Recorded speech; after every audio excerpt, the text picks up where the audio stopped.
ゼロストライク。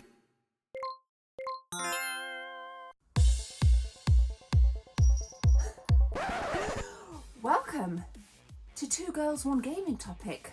It's been about 2 months since we've had your good self, Jessica, on camera. Has it been that long? Literally, I checked about 3 days ago. Oh. And everyone's been asking, where's Jess?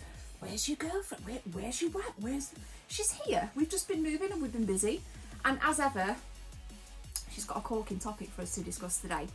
What is the topic, Jessamine? Should you buy every version of a game if you're a collector? I think that's excellent because having moved, my attitude and opinion has changed on this so much. Like, so much. I thought it might. I mean, we'll dive into it, but I'm rambling on. I'm going to, a little bit more of a ramble if you're new here. Two Girls One Gaming Topic is a playlist that is basically unedited. We try to shoot it in one cut, but with no overlays. It's very relaxed. Kind of almost like a stood up podcast, but definitely nowhere near a podcast because I don't have time. So, Jess. Yes. Answer your own question. What are your thoughts? Every version of a game, is it worth buying them all? Well, I would say I think in general, no. Okay. But if it's a game that's important to you, it resonates with you for a reason other than the rest of them, because let's face it, a lot of games resonate with you. Yeah. But, you know, if you're really into one particular one or you're really nostalgic about one, go back up for... Told you it was raw and pure au natural. I like it. Well, the thing is, then, yeah, I mean, if it's really important to you and that's one particular game that you're really into or really enjoy, then yes, I think it makes sense. But it doesn't always make sense if you don't have the consoles to play them on. For me, like, let's say, I don't know, when I was a kid, I played Tetris a lot, and there's a lot of versions of Tetris, right? I mean, what if you bought a DS version, but you don't even own a DS? Is it worth... So you're saying you'd just buy Tetris for the sake of, like, enjoying it so much on something, say, like the Game Boy? Or and say you also own a NES, and then you also own, you know, I don't know, like a GameCube. Did they even make Tetris for the GameCube? I should know the answers for this. I should know the answer to Dude, this. see, this is how kind of like, you know, improvise this. I don't think they did. I don't think so either. I don't think they did. If they did, I'll be surprised and tell me if I'm wrong. Right. But here's the thing. I don't know. I mean, after a while, if you're a collector, where are you going to put all of these? And if they're not that important to you, do you need, say, the platinum version of a PS2 game when you already have the original? So glad you raised that, yeah. You know? Yeah. So... Yeah, I think you're right, and I think what's interesting for me about this is my views have changed so much since I started collecting again, because there was a time where I went through a phase of literally buying the Platinum, the Classics edition, and then like the Black Label edition, for example, say on something like PlayStation 1. NTSC. Japanese. Now there are consoles, I will just interject slightly there, sorry. Super Nintendo, I will collect different variants for. So, for example, I want the NTSC and the PAL version. Not so fussed about Super Famicom unless it's like a AAA game, like something like my favourite, like Super Mario Kart on the SNES. I do think I have the different colour boxes for Super Mario Kart. But you are a SNES collector. Like, that's the console that, like I was saying earlier, resonates with you. Here she is in the back, amidst the masses of other games. But so for me, something like the SNES, yeah. But we're never ever going to get another SNES game released unless it's something like, say, Limited Run. So flipping it back, mainly Sarah and me went through my entire PS2 collection. We got rid of so many doubles and so many platinum versions of a game. So if I had, say, a double of Medal of Honor and then I had the platinum or classics edition of Medal of Honor, I got rid of the platinum edition. I gave it to Jess so she could sell as part of her business, and I'll also link her YouTube channel in the description if you want to go and sub to her. Jeez, I haven't even made videos. That's how busy we are busy, but go and check out, see what she does from the kind of thrifting, antiques side of things. It's not modern mid-century stuff then. No, it's vintage. Vintage and retro. Antiques is like 100 years old. Okay, my bad. So I'm not too fussed about having every edition. fast forward to PlayStation 4 and 5. If it's something like, say we get a new Tomb Raider game announced, that for me is an IP, a culture. Well, that's a must. That is a must. I'd like the collector's editions and I'd keep it sealed, and then I'd just like the base edition to be able to play. And I did that with The Last of Us as well. Yeah. I have the Steelbook edition that I really like to play, The Last of Us 2. I have the Joel and Ellie version on the PlayStation 3. And that's a game you've played more than once. Yeah. So for me, it just depends on the game. Now, having moved, I've realised that the collection has to now become about quality rather than quantity. Right. And I think this was when you suggested this topic, I was like, yes, this couldn't have come at a better time for me to talk about it because of the move. Yep. Now, was there any games when you used to collect them? So we're kind of rewinding 10, 11 years. What games did you get that you kind of knew that you duplicate on because you were quite passionate? I know you've mentioned Tetris, but was there another game that you were like, oh my god, I need this? Because you were like so passionate. It sounds silly, but Dr. Mario.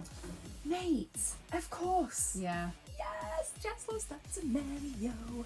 So what editions did you kind of go in for then?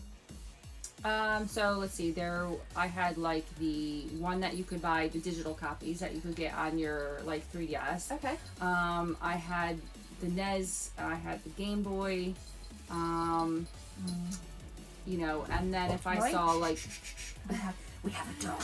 PAL, NTSC, you know what I mean? Yeah. So that kind of thing. But you know, there weren't too many. Yeah. That I can really say that I had multiples of. And did you, because you've mentioned PAL and NTSC, and I think that is quite a phenomenal kind of almost night and day in terms of collecting, because what's expensive on PAL, the same game on NTSC can be really cheap. And I'll use the example of Cool World, which was a PAL Spanish exclusive here in Europe. Now, I will put a picture of this on the screen so you can really kind of ride with me on this story. Remember to do that, because sometimes with these... I will remember, thank you. It's one of the rarest PAL release NES games. However, I got it for $6 unboxed from Pastime Legends in New York back in like 2014, 2015. Upstate New York. Upstate New York, right. So it was like, it's mega expensive for Spanish PAL, but ridiculously cheap on NTSC. So I kind of like that element of collecting, and it's not a collector's edition as such. I like different artwork, you know, so often, and this is definitely the case with PS2 games. They have very different artwork. Yeah, they do. Like the spines on the UK, I mean, look at that shelf. It's boring. It's black and white spines all the way down the shelf for PS2, whereas the NTSC versions, every single spine is different based on the game's artwork. Yeah, and I like that colour pop, I like that kind of element to it, and so I guess it just depends. I mean, I'm always happy to sell or trade my doubles. I'm not one of these, you know, that will hoard doubles. Like, I've recently sold some doubles. Happy to kind of clear out on that front, because it makes way for new games that will kind of bolster out the quality of the collection. So yeah, I think it's definitely an interesting one, and we obviously want to know what you think and how you gear towards your collecting habits, towards your gaming habits, and perhaps you can tell us if they've changed over the years, because ours have definitely changed. Mine has. I don't see a reason to really collect games anymore because you collect them so hardcore that it's stupid for me to also have a collection, because if I want to play a game, I just come upstairs. Come on in, you know, when it's more organised, you'll see where the, you know, we've got PSP up there, we've got Dreamcast, we've got Master System. Yeah, there are things I buy, like right now, new games that we would be playing on at the same time. So for me, like Call of Duty. Oh yeah, she's amazing at Call of Duty, you could be... This girl's amazing. I'm alright. You could be streaming it downstairs, and then I want to play it, so we both need the disc. Yeah. Do you know what I mean? So yeah, so that we do like have our separate copies for, and I've got this thing every year I buy her Call of Duty, like every year without fail, because it's just a little thing that we've done.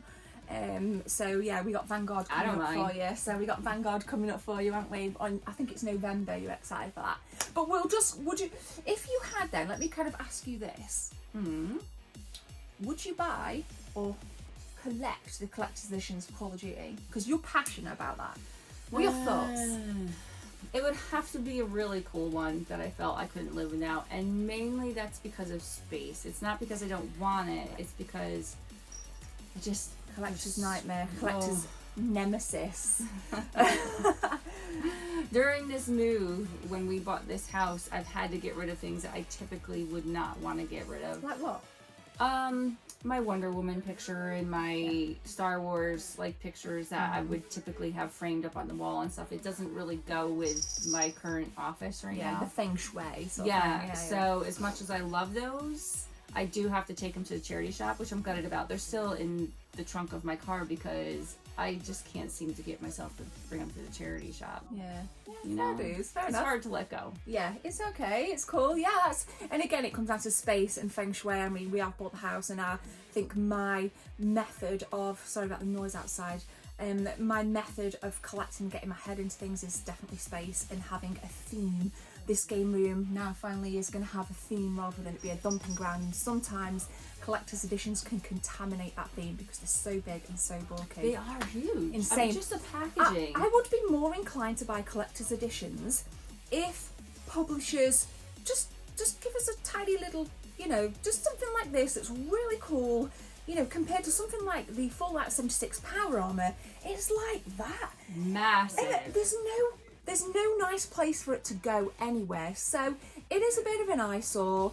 The box itself isn't overly aesthetically pleasing, so it doesn't really fit on a shelf. dude, it doesn't fit on the shelf. Not most, Luckily, anyway. the attic's getting started on the 21st, so a lot of it's going to go up there, and it's going to be organised nice, and it'll still look really cool with TVs and consoles up there. But I'm rambling now. Let us know what you think, and if you have any topics for suggestions for Two Girls One Gaming topic. You mean suggestions for topics? Yeah, what did I say? Topics for suggestions. Topics for suggestions. Leave us a comment below, but subscribe. Me and Sarah will be hitting up Birmingham Retro Gaming Market this Saturday. I won't be. No, she's got plans. She's super busy at the minute, and that's again why she's not been on the episodes. But go and subscribe to Jess's channel. Follow her on Etsy. She's got some really cool stuff. She will be having some of my... It's not really a gaming thing. If you want to see gaming stuff, go to my eBay. Go to her eBay. Some of my double PS2 games will be on there. But for now, guys, do you want to say anything else to the good folk of Team 24? No, I'm good. Are you? We're good. Yeah. Take it easy. Should we snip out? Ready? Might as well. 3, 2, 1.